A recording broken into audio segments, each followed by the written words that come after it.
SummerSlam coming up this weekend. Night 1 we will begin with. And it is funny how much more stacked Night 2 is compared to Night 1. I don't know why they put all the stipulation matches on Night 2 and they have no stipulation matches in Night 1. That is very odd to me. They kind of made the choice pretty easy for anyone debating between going to either night. Night 2 is probably your best bet, but Night 1 should also be solid. Let's start with the aforementioned Jelly Roll. He's going to be teaming up with Randy Orton against Logan Paul and probably Drew McIntyre. I guess someone said that he's back in the States, so good. The match will not change. Is this an obvious outcome here, Mr. Marceau? Jelly Roll goes over, LOL. And what do you expect out of this matchup? I mean, I think this is clearly Jelly Roll and Randy wins, right? I mean, celebrity involved, they win. I mean, I wouldn't hate if they lost. Maybe kind of get a little bit more seeds for the Randy Orton heel turn. I don't think he's punting Jelly Roll in the head, but I wouldn't be against it. But yeah. I think we get Randy, Jelly Roll win, babyfaces win to get that nice celebrity help up. Yeah, the little celebrity, moment there. I mean, I did ask you briefly before we ended the show 2 weeks ago. Is this a match you care about? For me, this is the bathroom break of the show. I'm not going to say it's terrible. Have I cared? No, but I will give Jelly Roll his credit. I think he's played his role fairly well on TV so far. Yeah, I think it's so far so good. I mean, I think, like you said, I'm not expecting a lot. But, I mean, I think it's decent. I mean, I think what we've seen from Jelly Roll has been pretty good. I mean, he's definitely bigger. Like, he's kind of in the more mainstream right now, so I think they're kind of capitalizing on his, obviously, stardom. So I don't hate it. I don't think it's like better than like Snooki or like kind of other random people they brought back over the years.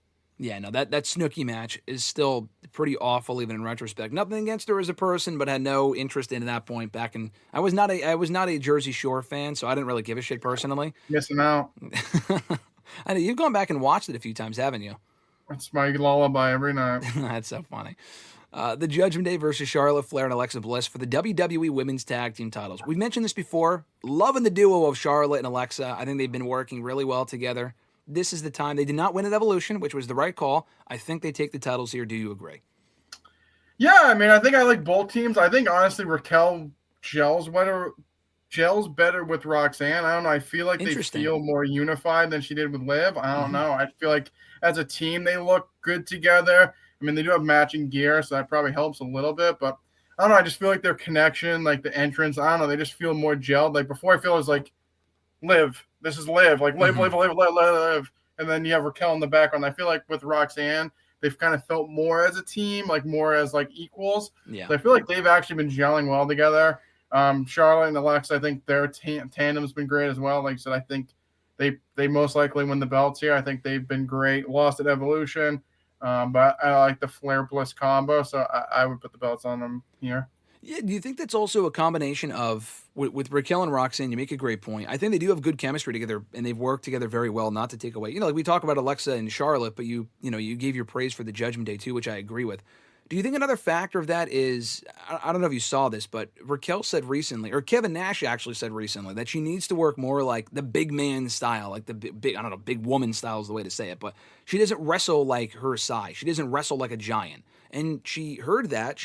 Someone said that to her in an interview, and she was like, okay, she actually didn't shit all over it. She was like, I appreciate that. I will take it under consideration. I will try to do that more in my style. I appreciate watching my stuff.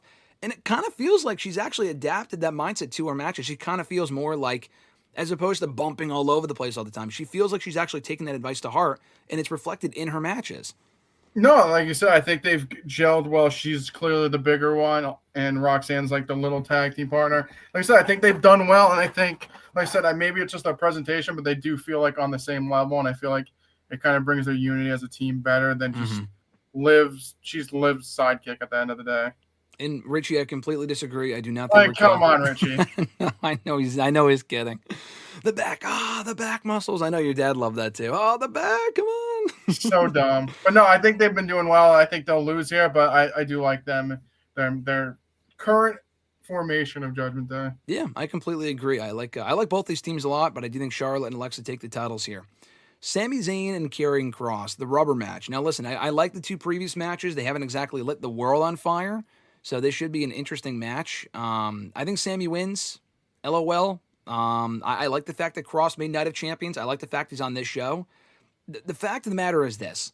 Myself included, a lot of people have been saying Karrion Kross has not been getting a lot of television time. Lately he has been, but before this he was not. It's now up to him to deliver. Like there was a lot of internet like, oh, get him on the show. I myself included. He's on the show. He made SummerSlam. Awesome. Now he has to deliver. If he does not deliver, it's going to be a very interesting situation come like a week from now when his contract reportedly expires.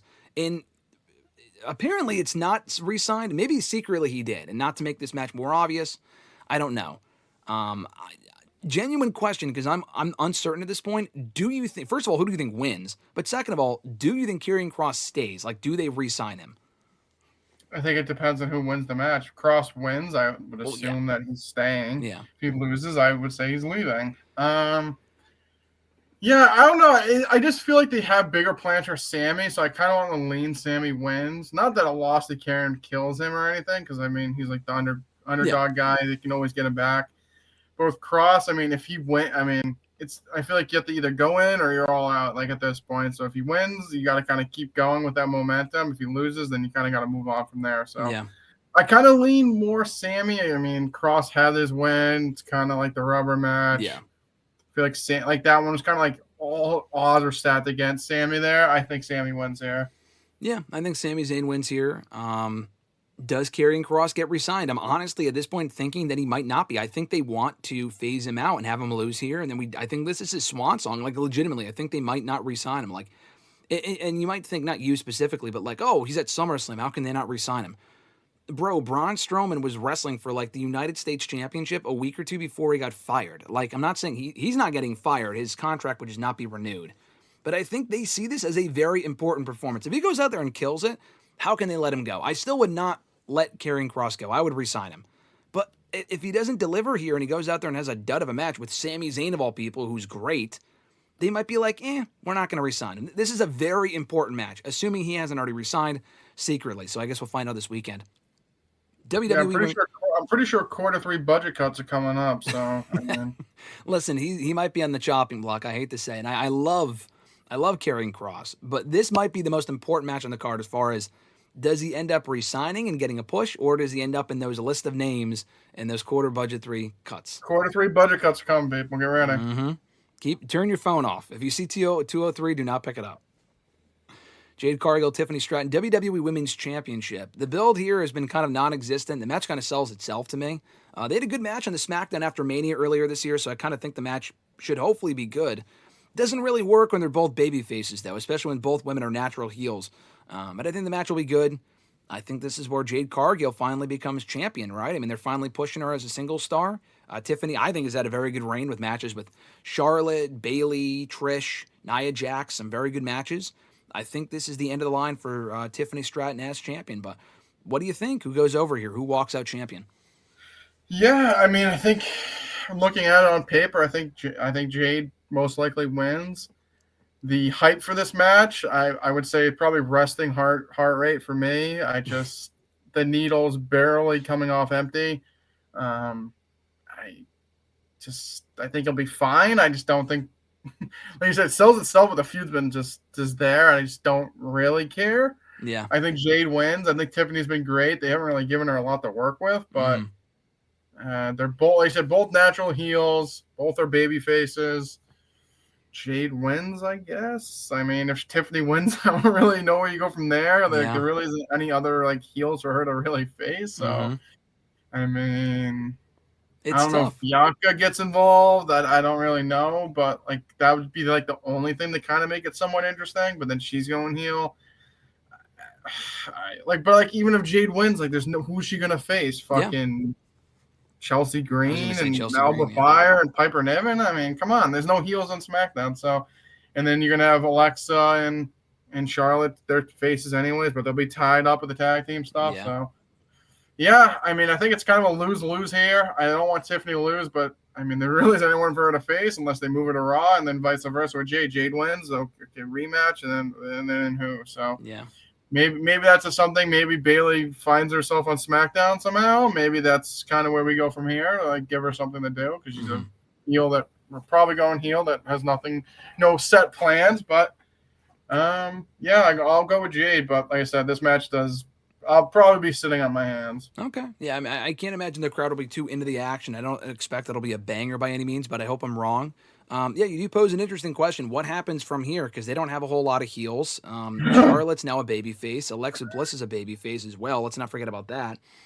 Nia Jax they have, but she's kind of doing something in NXT right now. Plus, we've seen Nia in the title picture a lot in the last year, so probably not. No to Nia, please. And I like Chelsea Green, but she's not quite at that level. They would need to turn Bianca. I mean, they have a lot of baby faces. I would turn Bianca Belair heel. And I think she might be cleared soon. I mean, how bad is it? I mean, she broke her finger or wrist or something. She's been out since Mania. I mean, I know she was at Evolution, but she didn't really get physical, so I don't know. Quick side question here from Fresh Fly. Do you have any action figures, he asked Mr. Marceau, even if it's just one? Any WWE action figures? I do not. I used to when I was a kid. I had a ton of them. I don't have any more. But I used to. I had the Elimination Chamber and all that stuff, all that cool shit. But yeah. I did have them. I don't have any currently. My brother had as a kid the Money in the Bank set. That was a classic one too. The Elimination Chamber, when I would see that in Target all the time. That one was pretty sick. Roman Reigns and Jey Uso versus Braun Breaker and Bronson Reed. Total destruction to end Raw on Monday, with including Bronson Reed taking Roman Reigns' shoes, which was I love that. I thought that was great. And Braun Breaker also doing the whole, this is my camera, this is my ring, that's my blah, blah. I thought that was great too, because Roman's done that a lot over the years. So I thought, flipping the roles, reversing the roles, there was great. Tough match to call. I'm going to go with Mr. Marceau going first. So who do you got going over in this match? Yeah, this is definitely an interesting one. Nothing on the line. Nope. Bragging rights, I guess, at the end of the day. Yeah. Roman, Jey, okay. Braun and Bronson. I feel like Braun and Bronson probably should win, but I think Roman and Jey are going to win. This is like the definition. Baby faces should probably put the heels over, but like they want the baby face to win. It's Roman, Jey. I feel like Bronson and Braun should win, but I'm gonna pick Roman and Jey. I was leaning towards Breaker and Reed because they were getting their asses kicked for most weeks, and they need to win. Breaker specifically needs to pin Roman Reigns, not Jey Uso. He needs to pin Roman Reigns. I am not confident in that anymore after what happened on Raw. Maybe it's just booking 101 where it's like they want to make you think the baby faces will win, but they don't. I really hope that's the case. Roman gains absolutely nothing from winning this match. Like, absolutely nothing. He does not need to win here, but I still think he will. So I'm going to go Roman Reigns and Jey Uso as well, but I really hope I'm wrong on that. And Daniel, I agree. I cried laughing as well when they took Roman's Jordans on Raw. I thought that was great.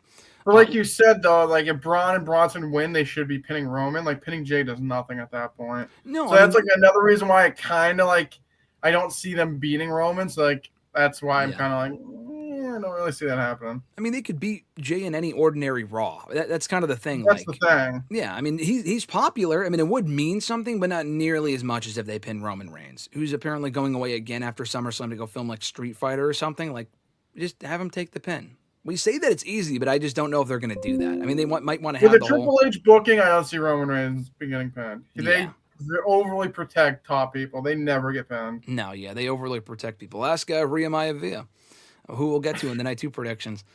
Gunther, CM Punk, main event, World Heavyweight Championship. Who goes over here and what happens afterward is the question. Or at the end of the match, a la Evolution from last month. Or earlier this month.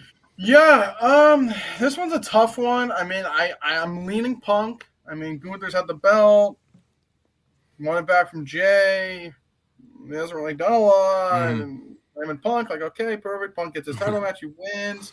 We haven't really heard from Rollins. Like, his knee was too swollen. Yeah. Haven't heard shit since. Not even a peep since. Nope. Like, you think he'd get through the grapevines. Oh, it blows a... Like, if he was really hurt, I feel like they would have said it by now. That's what I was thinking, too, yeah.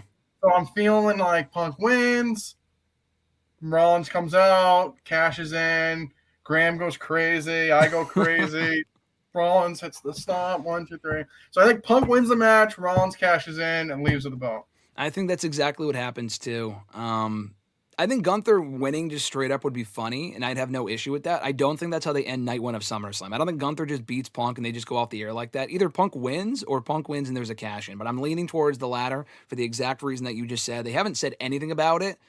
That's very fishy. I mean, they haven't said, it could be like after Roman and Jey win, so it's like they're down a little bit, and they kind of like pick them back up, and like the heist of the century 2.0, Yep. Master Architect. He's the architect. Oh, I pretended like I was hurt, and you fucking body, you dummy. I came back and won. You won the belt, and I took it right from you. No, I mean, nothing will ever top that original cash-in from Rollins, but that would still be cool if he faked an injury, which I was very doubtful over when we talked about it a few weeks ago. But they sold me on it. They definitely sold me on it. I'll give them that much.